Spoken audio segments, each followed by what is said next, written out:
Please make some noise for the stars from The Fault in Our Stars. Ansel Elgort, Laura Dern, Nat Wolff.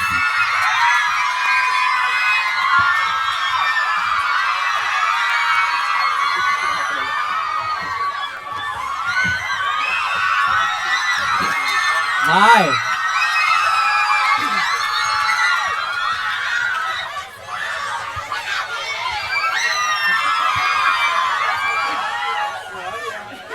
Wow. Is this normal? For me, Hey guys.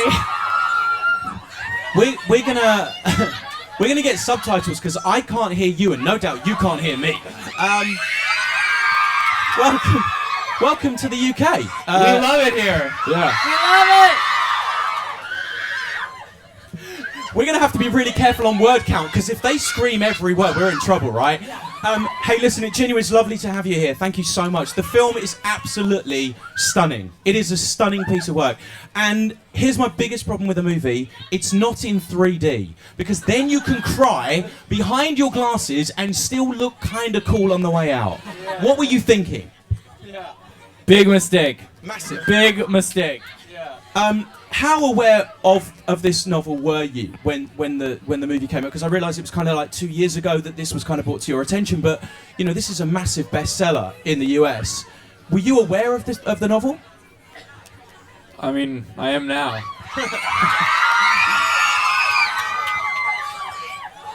But was the book on your radar, or was the script come to you? What comes to you guys first? Where you sort of go, this looks like something that I really want to be part of? Yeah, well, I mean, we read the script like 2 years ago, and then I read the book like a year ago before filming, and thank you. And then, but yeah, I mean, then after reading it, it shortly became like my favorite book ever, and I fell in love with it just the way you guys all have, and you know, I think all of us did. And what about for you, Laura? Because obviously this is a character that, I mean, bearing in mind some of the incredible films you've been in, you never really played a parent. No, I never had before. But other than our love for other people involved in the film, I think we're all here because we love John Green so much. So once you read the book, you know, all you want to do is be a fierce protector of John. I mean, bearing in mind the novel is so huge. It is such a huge novel. Was there pressure when you realised that you guys are going to be those characters? Characters that, from everybody's favourite novel, it's a very big pressure to take on. I got a lot of "Why aren't you blonde?" tweets. But once those, you know, I think the great thing. Thank you. I think the great thing, you know, about having John. We had John Green on set when we were making the movie. And one of the great things is that we could kind of answer to him. You know, if he was happy with how, and he was happy with how things were going, we knew that people who love the book would be happy. You know, are fans of the book. And what about for you, Ansel? Because obviously your character is at the forefront. What were the fundamental changes that you were like, I'm going to get grief for this, or, you know, because it's very hard to be something from someone's imagination as well. Well, the lucky thing is that even though everyone, you know, he is a part of everyone's imagination, he is also from a book, and it was my job to bring him to life as close to the book as I could. Both because I wanted him to be the guy who I read, and I knew everyone else wanted him to be. So I didn't want to change him that much. Obviously, there's part of myself in him, but I saw parts of myself in him, and I knew that I could bring those parts out and leave other parts out, and then make Augustus Waters real. Oh, thank you. And what about for you, Laura? Because obviously we talk about this film as a story about the relationship between two teenagers, but actually there's a love story going on for the mother as well. Quite an in-depth love story. It's almost like her story. You're seeing it through everyone's eyes, but predominantly through yours. Well, that's what's amazing about John's book is, you know, he's written a love story for all of us. What it is to love as a child, as a parent, for the first time as a lover and a partner, and you know, he captured that so beautifully. So I think, you know, for me it was just trying to pay tribute to not only his words, but to someone like Hazel. And you know she came from a fierce protector and a mother who let her have her own unique voice and let her be her best friend and her peer as much as a daughter. And so I think that's the way John wanted those parents to be. So it was very fun to do, especially since I hadn't been a mother before in a movie. It was a very amazing opportunity. I was trying to think if you were a mother before, but I guess you were in Jurassic Park, but you kind of let that kid run wild, I'll be honest with you. You were like, hey, I'm going to an island. Good luck. It was a long time ago. We should probably let it go. Let's talk about the first time that you auditioned, Ansel, for the part, because I'm guessing you did have to audition, right? Yeah, definitely. You know, at the time I auditioned for it, I only had done one movie, so I basically was a nobody, and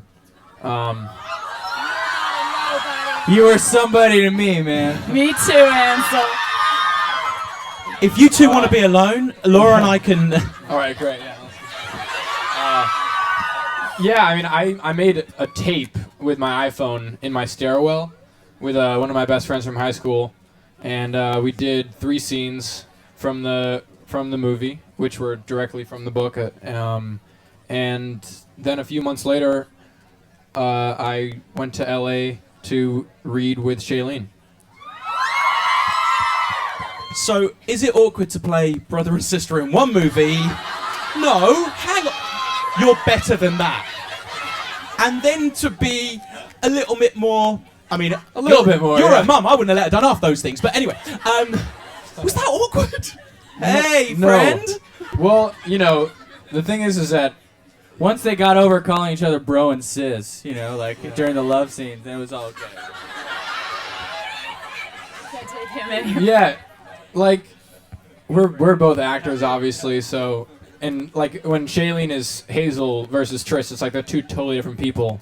And I like to think that when I'm Caleb versus Gus, I'm 2 totally different people, and that you don't even see the same person there.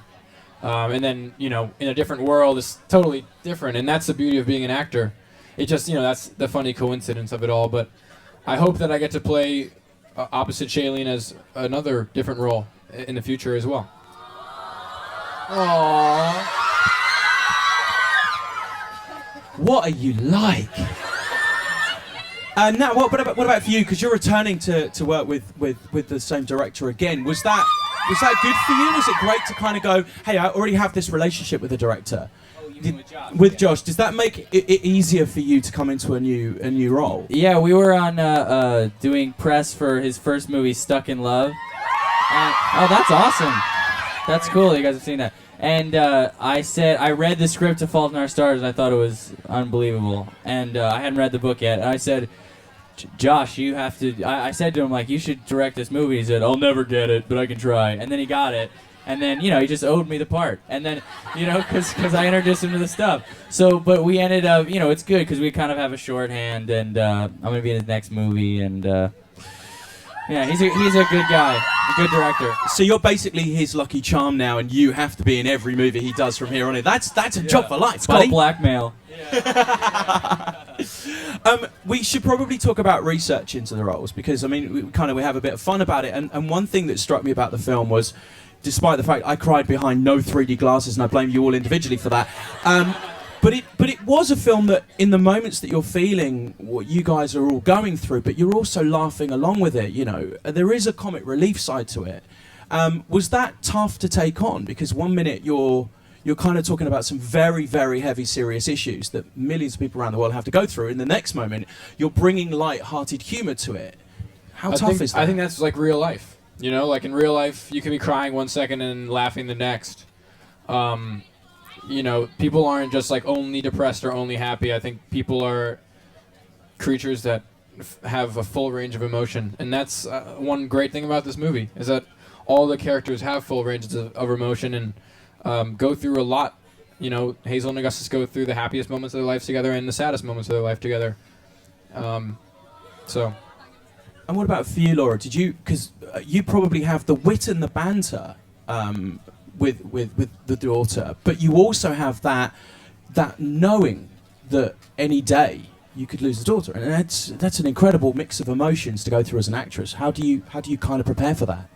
Well, I think we got very lucky, and in a way, it was a perfect team for John Green's tone, because we all have a somewhat irreverent and even wicked sense of humor together that we share. And Mainly Nat. Mainly Nat.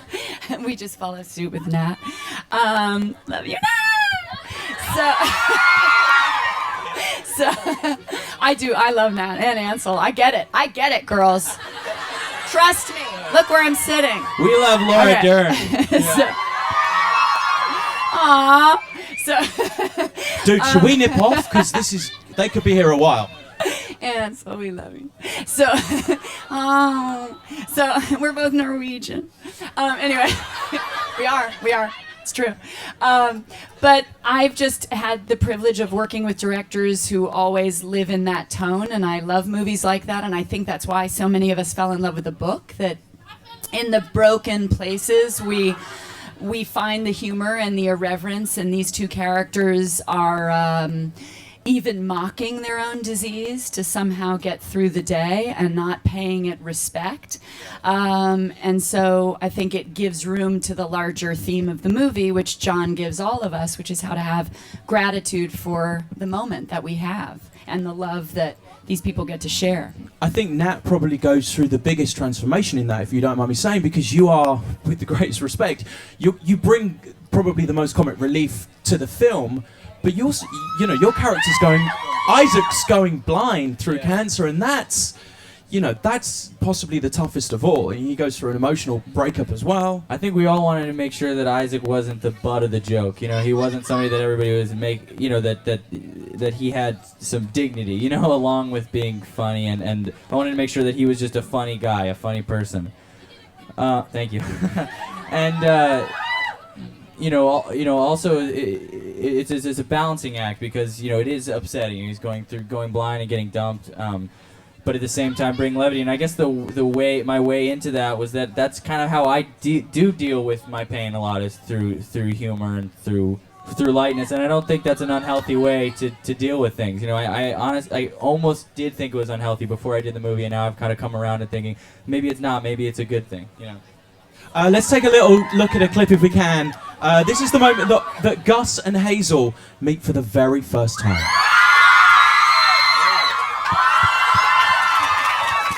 I think it leads us nicely onto the chemistry between you all, because this is a film that relies on the chemistry between you.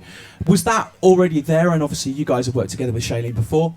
Yeah, it was helpful, to go on with that, the brother sister to lover thing. It's like we became friends doing that movie, so that really helped, because I think behind Hazel and Augustus's love story, there's a real friendship, and that's what I think is the most important thing to love. It's not necessarily the sex, it is the best, it's the friendship.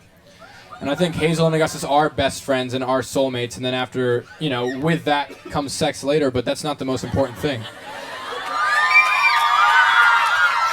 He did that on purpose. Yeah. There's a moment, I don't want to ruin the movie for anyone, but you've read the book, right? There's a moment where you explain that you're an 18-year-old virgin. Really? I'm struggling with that, buddy. Hey, listen, let's move on. Don't answer that, by the way. Let's move on. This is where I answer your question. Nat, stop it. Don't lead the question. I'm 20, so I'm not 18. That's what I'm saying. You're making this worse. Yeah. Awkward.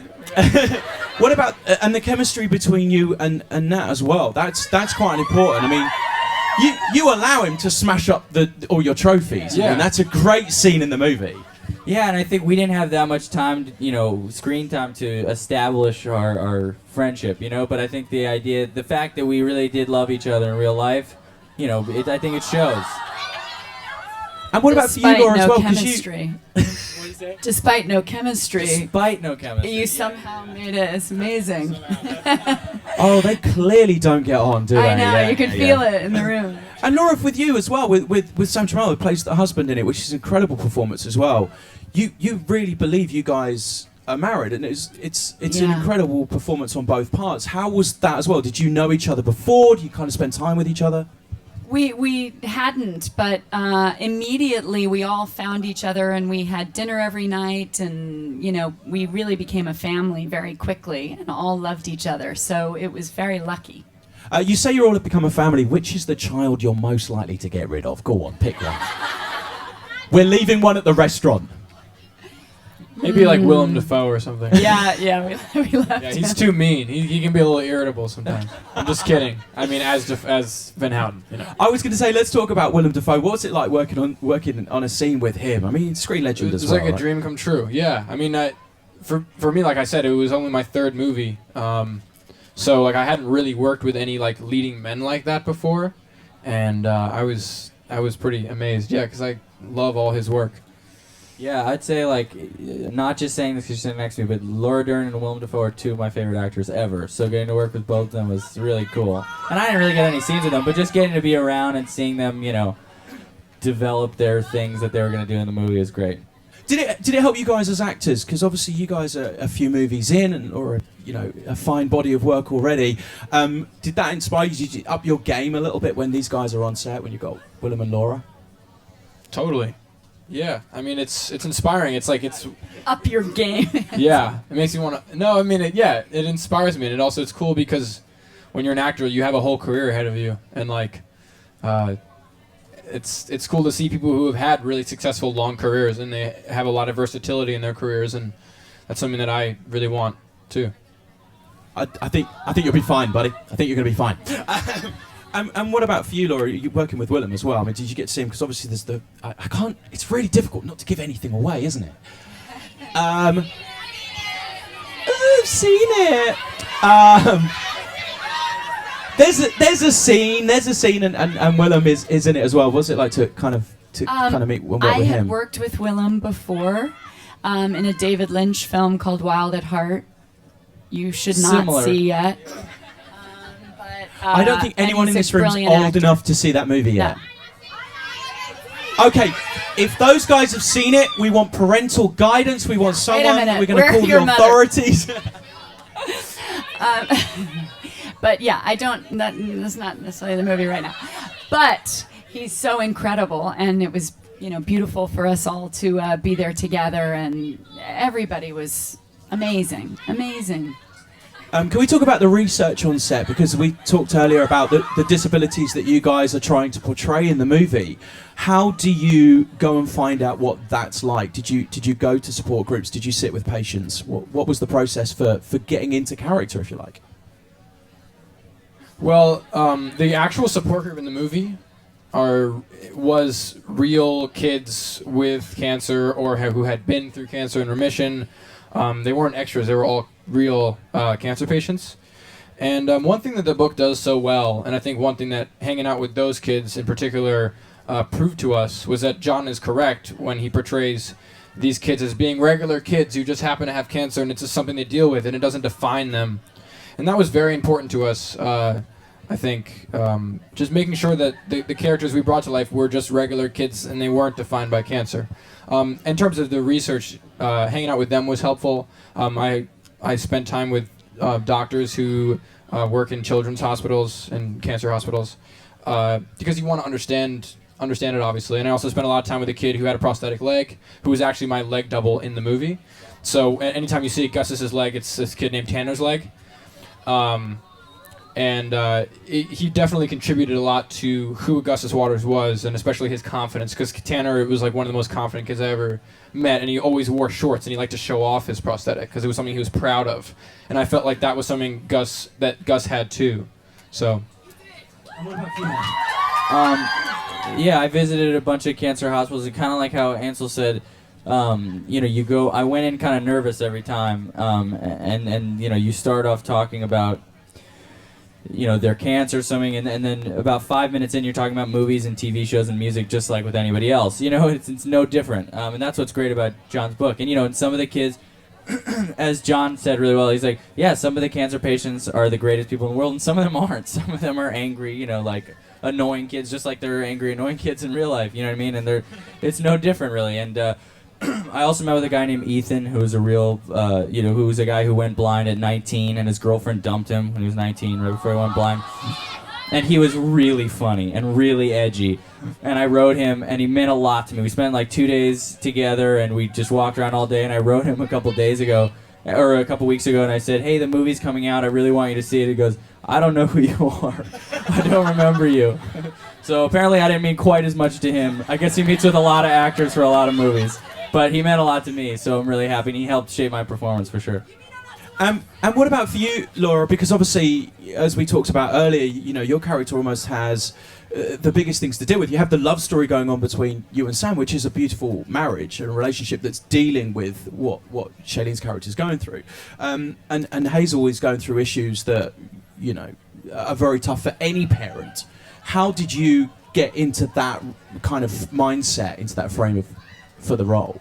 Well, you know, I love being an actor. My parents are actors. I've grown up with this great luxury of being raised with people who are deeply interested in understanding what we all walk through. And so that drives me, and that's very exciting. And I've had a great opportunity spending time before the film at St. Jude's Children's Hospital in America, which is an amazing research hospital, particularly in the area of childhood cancer. So I have so much compassion for the families who've walked through this. But I have to say, one thing that I've loved since the film has came out in America, and hopefully you will all share in, because I'm really moved by it playing the mom in the movie, is how much mothers and daughters and sons, teenagers, are going to the film together, because it's so rare that we get to share a movie, not just with our best friends, but with our family, and the conversations that families are having together about their own love story and about what it is to be a mother, loving you more than anything in the world and wanting what's best for you and not being in control of what you have to walk through because pain demands to be felt. And so, you know, as a mother, you feel so powerless because we don't want you to go through pain ever. And in turn, what's beautiful about what John wrote is children don't want that for their parents either. And so that part of the love story he's written, I'm so moved by and have never seen in a book or a film. So I thought that was really great to consider. There's such a powerful scene in the film where that happens as well, where, you know, where Hazel turns around to you as like to kind of say, "Mum, you've got to be all right. It's not just about me." And I think that's one of the most powerful scenes in the film. It's a stunning piece of work. Would you guys have a question if we gave you a microphone? They would. You up for this? Okay. Let's get someone. Maybe this lovely lady down the front here. Hi, Hello I'm there. Alice. Hello. I just wanted to say thank you so much for making this movie, because even though I haven't seen it yet, I know it's going to be perfect already. But my actual question is, I'm going to Amsterdam on Tuesday with my mom. And so, Ansel, I know you got to go to Amsterdam. So what was your favorite part, and where do I have to go? And Nat and Laura, I know you guys didn't get to go, but how do you feel like the movie kept the really fairy tale and picturesque atmosphere of Amsterdam in the movie, from the book to the movie too? Good question. So, to answer the first part of your question, Amsterdam is amazing, and you should try to get to the same canal that we filmed at. I don't know exactly where that was, but maybe like look at the picture from the trailer and be like, I think that might have been the bench. I think actually not knowing where it is going to be fun, because then you're going to have to walk around a lot, and you'll see it's beautiful. I spent hours just walking around. It's the city's beautiful city. And there's something very magical and different about it. So just walk around and just don't like take a car, or, you know, maybe take a bike too and drive and bike around. But it's a great place to be. Yeah. And hunt down Willem Dafoe's house. Good luck with that. Yeah. We have a question over this side, I think. So, are you holding a sign that says "I want a question"? What does that say? That my friends. Can you read that for us? This film means everything to me. I'm a cancer survivor. That's my friend.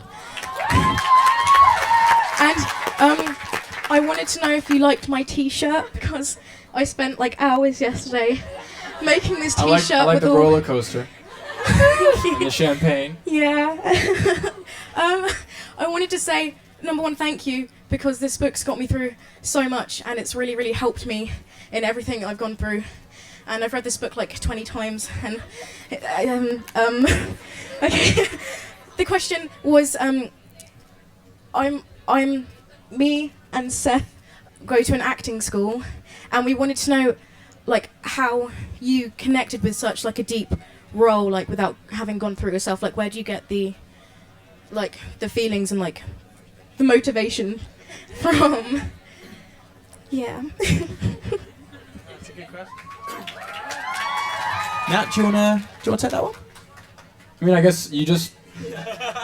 It's about committing to the circumstance, you know, and about, like, I know that Shailene acts this way too, and I act this way. Like, we don't try to imagine things from our real life when we're doing these scenes. We really just totally commit to what's going on in the scene and let ourselves become the character, and then we feel the same thing as the characters feel. You know, every time Gus cries in the film, I don't think about something sad in my real life. I really put myself in his position. And I guess you have to be very empathetic to do that, but, you know, I'm so glad you guys are in acting school, because I went to acting school for a long time. I think it's really important so that you can learn how to allow yourself to completely commit to a character like that. So, yeah, good luck, guys. Break a leg. That's exciting. Yeah. Hello there, what's your question? I was just wondering if before you did the film, you felt like you kind of took life for granted, and if the film like changed your views on life and like realised how lucky you are. And also, can you say happy birthday to my friend that's turning 14 on Saturday? Happy birthday to your friend that's turning 14 on Saturday. Happy birthday! But part one of the question. Nat, you can take this one if you'd like. Yeah, I think it did. I think it really did. I think, you know, for all of us, I think that's, you know, somebody came up to me after seeing the movie and said, after this movie, I called everybody that I loved and I told them that I loved them. And I thought, oh, that's perfect. That's exactly what this book did to me, you know, and that's what this movie does. It's hopeful, even though it's a tragedy. It's hopeful at the end, and you can take that into the rest of your life.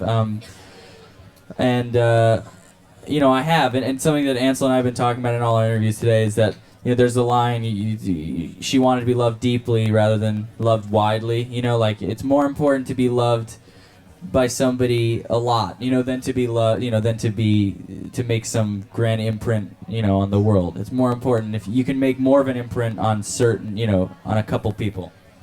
And if I may just add, because I was so moved by you sharing that you've read it 20 times, and so many of us read the book over and over again and may see the film over and over again. And the luck I feel of reading it and seeing it again and again is that this is an elusive lesson, being grateful in life. It's not something you get and then your life changes. We have to work at it every day to kind of turn our attention toward remembering our good fortune in this moment. And then, you know, something crappy happens and we forget and go, no, I've got to be grateful. So we can help remind each other in this John Green love story we share. I know you guys said you didn't necessarily feel the pressure of taking on this incredible story, but it's when you meet people like that you realise that there was a lot riding on this movie, and we you definitely guys felt pressure. You guys did it in incredible did. justice. You really did. It's Thank you so much. But it is a stunning piece of work. And with that in mind, was there ever any talk of holding this film out for award season? Because the acting is incredible from everyone in this film. Was there not a talk of? I don't think so. pushing Really, this I think film? it was more important to us just to get it out, and, like, you know, awards are great, but I think, like, this is great, you know, and it needed to be out now. And I think it's a good summer film. Thank you. It's a big summer film, and it's good for everyone to now be out of school and be able to go see it, and it makes you feel good for the summer. And take your 3D glasses. I wished I had mine. Let's get another question. Should we get one from this side over here? This lady down there holding her notepad. Can we have? There we go.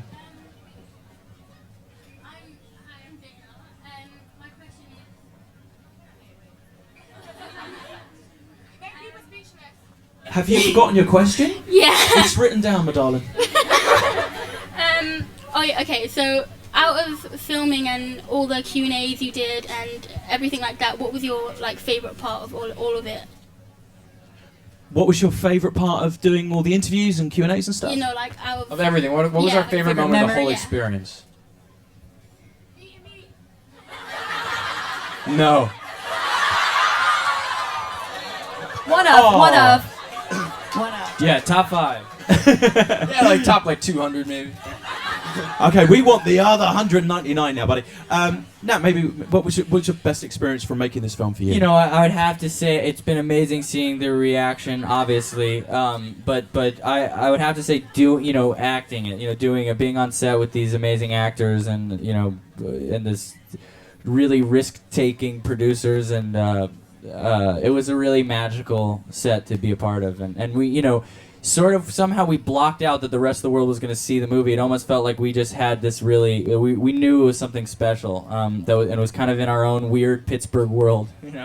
And if I may just add to that, because I know you guys will appreciate it as much as we did, we would finish a scene, and be it emotional or funny, the person running towards us, like in tears, hugging us, was John Green.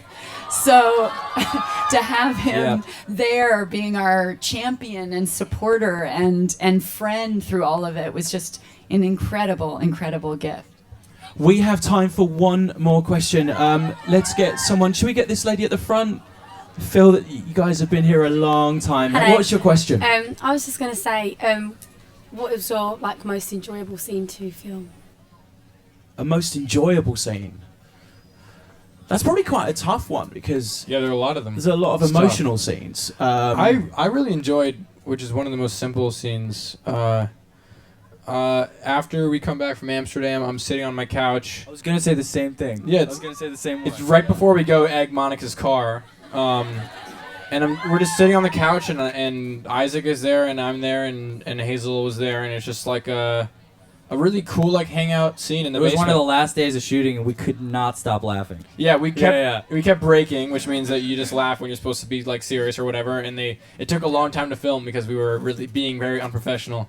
But at that point, we were all total just best friends for real, and I love that scene. So when you see that scene in the movie, remember it's when they get back from Amsterdam. Gus is lying on the couch, Hazel's on the floor, and his feet are in Isaac's lap. Just remember that we could not do that scene because we were laughing so much. You come up with the best excuse for egging a really expensive car I've ever heard as well. Don't do it in real life, it doesn't work. Laura, was there a standout scene for you? Was there a moment, or even a moment throughout the making of the film that you just knew this was going to be something special? All of it. I both in watching and in being part of them. I felt like every time we started anything, we wanted to pay tribute to the book. You felt it from the production designer, you felt it from the music supervisor, our cinematographer, and of course our director, that everyone took such care in honoring your love of this book. And so that's a great feeling because you really feel like a tribe protecting something together. And I think that's my favorite part of this memory. It is nothing short of an incredible piece of work. The Fault in Our Stars is out very soon. Please make sure you go see it. Probably again. Please join me in thanking Nat. Thank you guys so much. Laura. Thank you. And Ansel. Thank you very much indeed for coming. Thank you guys. Thank you. Thank you so much.